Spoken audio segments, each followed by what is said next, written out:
And joining us now to talk about the overall economic picture, as well as the market outlook for the beef industry, is Jessica Sampson from the Livestock Marketing Information Center. Jessica, thanks for coming. Sure, thanks for having me.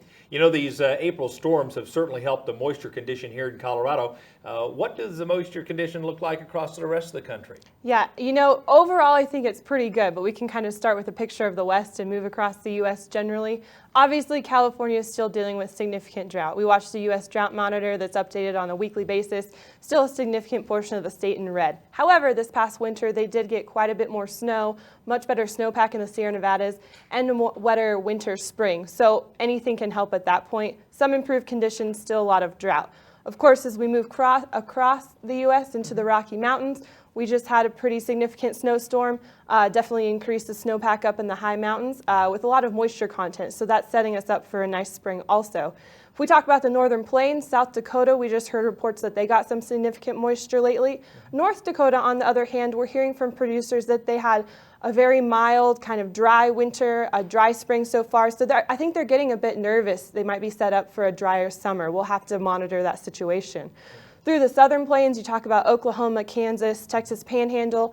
They started to show some signs of drought. They've had some moisture come through there, especially in the Panhandle. So that's helping things improve. Again, we'll have to monitor that. Obviously, in Southeast Texas and Houston, they're pretty much underwater right now, or they were, which is horrible for them, and we'll be thinking about them. And as we move through the Southeast and the Northeast, conditions look pretty normal there. So I think overall, we're setting up well with some areas to keep an eye on. And what is your organization anticipating in terms of feed prices as we move into the summer? Sure, that's a great question for cattle producers. You know, we'll start with hay really quick. Hay markets in general for the alfalfa hay price, we're looking at this year's price being about 10% lower than last year on average, so cheaper. Same on the grass hay side, a little bit lower, maybe 15 to 20% lower per ton for this year's average price, and that's just coming off a mild summer last summer, a mild winter. We haven't had to feed a lot of hay. Good news then for cattle producers, though, if they have to buy hay for this summer. If we talk about corn price, you know, we're expecting that corn price to be around $3.40 to $3.70 a bushel, $3.70 a bushel, somewhere in there in that range this year. You know, last year it averaged $3.70 a bushel, so really just even prices to slightly lower this year. Again, good news for cattle producers. Lots of corn being planted the last couple of weeks. What's your anticipation for this year's corn crop? Right, great question. You know, we had that prospective plantings report pretty recently that USDA released, and it was a bit of a surprise. So it's a survey-based report, and farmers across the U.S. said that in total they were going to plant 93.6 million acres of corn. That's a big number. If that's realized, it'll be the largest number since 2013.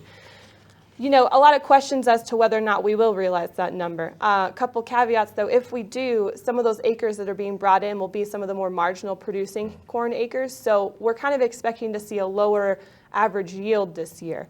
But overall, based on LMIC estimates, we're looking at corn production to be about 14 billion bushels, which will be just shy of our 2014 record. So we're looking to see a lot of corn produced this year. Of course, the huge question is weather, and that's really going to be a big question that I don't think a lot of people have a great answer to right now. We just don't know. So we'll have to keep an eye on the weather aspect. Time will tell. Let's talk about cattle markets here. What are you all expecting, particularly for the cow-calf producer, as we move through the summer with these calf prices? Sure. You know, so I think just first of all, obviously the U.S. has increased their national beef herd. We have more calves out there. We started the year with more yearlings. So we're seeing this trend in declining prices year to year for 2016, and that just comes with an increased supply. I think second to note is, you know, we had a really tough year last year, end of third quarter into winter of 2015. The market struggled pretty significantly. We don't expect that drop off again this winter. Of course, no one expected it last year, but we don't expect it again to happen. But as we move into fall, you know, we're looking at those 7 to 8 weight steers bringing about, their price being about 25% lower than the year before third quarter. Now, that's compared to a pretty high third quarter price in 2015. Those 5 to 6 weight steers, about 20% lower on their price into third quarter. If we talk about moving into fourth quarter with those cattle prices, less of a decrease, about 10% lower year over year, because we're comparing to a lower price fourth quarter of 2015. Sure. You know, factors that are really going to impact those feeder cattle prices will be corn price and fat steer prices. And those cattle feeders, they just don't have a lot of room to play with if corn prices increase significantly or if fat cattle prices decrease significantly. So those are the factors to watch. Yeah, and speaking of cattle feeders, certainly we're moving into grilling season now.